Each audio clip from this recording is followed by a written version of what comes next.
Happy Saturday. All right. So let me tell you what you're looking at. You're looking at if Orphan Annie was in her 40s and had a life of excessive drinking and cigarette smokes. It's been a hard knock life.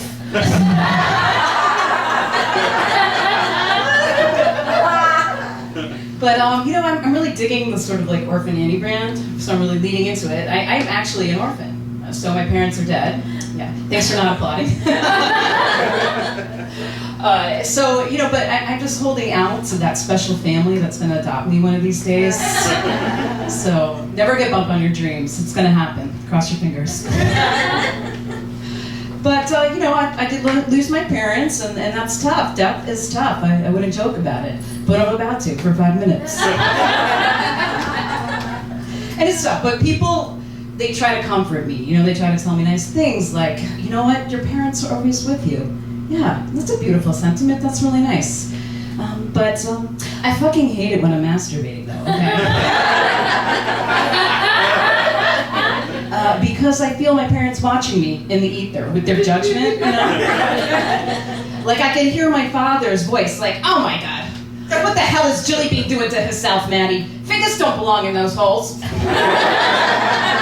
Well, Brian, she's chilling off. And, maybe if you didn't baby her all the time, she would know her holes better. Well, Maddie, you're the mom. You're the same holes, okay? Maybe you should have told her how to jill off better. Well, you're the father. You should have told her discipline. Look at this. You know she's not going to finish this, just like everything else in her life. Do you feel the room shift, too? Because I feel like they were judging that impersonation of them. They're like, oh my God, why do we sound like Dr. Stanzas? They were Harvard professors. They were. Yeah. But I gotta say, so my mom did die. This is true. This is biographical stuff. So she actually died on April Fool's Day. Yeah. I mean, so that's pretty crazy. So when the hospital called me to tell me that she died, I was like, oh man, Kaiser, you sick son of a bitch. I like your style, man. They're like, no man, she's dead. I'm like, oh, okay, and I had to call my sisters, and I just wanted to handle it with like the utmost maturity, so I called my sisters and I said, so the hospital called.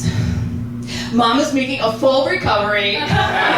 She's gonna be there on Christmas, so get those Christmas cookies going. Oh my God, that's amazing. No, she's dead. April Fool's, bitches. I got you good. Me and my sisters are very close. Well, maybe not after that, but it was worth it. But I gotta tell you guys, my parents did not leave any instructions about, how they wanted to take care of their ashes, okay? So they didn't put it in their will, so we're just kind of flying blind here. So me and my sisters are sort of like, we're winging it, okay? And let me tell you where my parents' ashes currently are, okay? They are sitting on the top of my sister's television set, and next to the remains of her dead cats. Yeah. And that's plural, it's cats, because like when one cat passes, she cremates the cat, and the cat joins the party on the television set. It's a beautiful thing.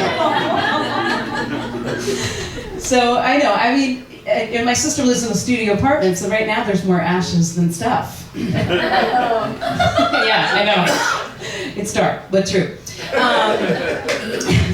Yeah, so that's what happens on a Saturday night. They all cuddle up and watch the ID Channel's latest My Boyfriend Killed Me in a Dress show. With my sister, chilling with the cats. They were dog people, both alive and dead cats. And that's the eternity that they always wanted. So I'm happy to deliver that. So thanks, Mom and Dad.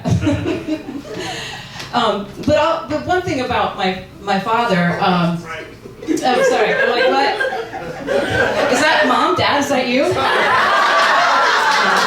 ready, take me. Take me to the light. It's time.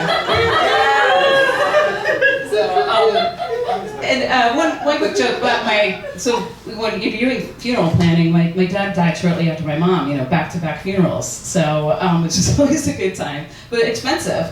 And by the time my dad's funeral came around, I was like, I don't have a big budget, but I was eyeing this kind of sick gold-plated urn, right? It was really tricked out. It was gold-plated, it was a Jets urn, he was a big Jets fan, and it had like an inscription that said the ultimate touchdown. Damn, that's good. That's so good. Well, that was expensive, okay? But we opted for just as equally as classy of option from Ernie's Urnz with a Z.com. I did some shopping, got it on sale, good for me. And what we ended up getting is this eco-friendly urn with a crude etching of a golfer with the inscription that says, "A hole in the ground." Brian will love that, right? He didn't play golf, but it's aspirational. He can pick it up in the afterlife. Well, you guys, that is all I have for you tonight. And I just want to leave you with this. Update your fucking wills, okay? And tell your loved ones that you love them, and I love you, and thank you for having me. It's been fun.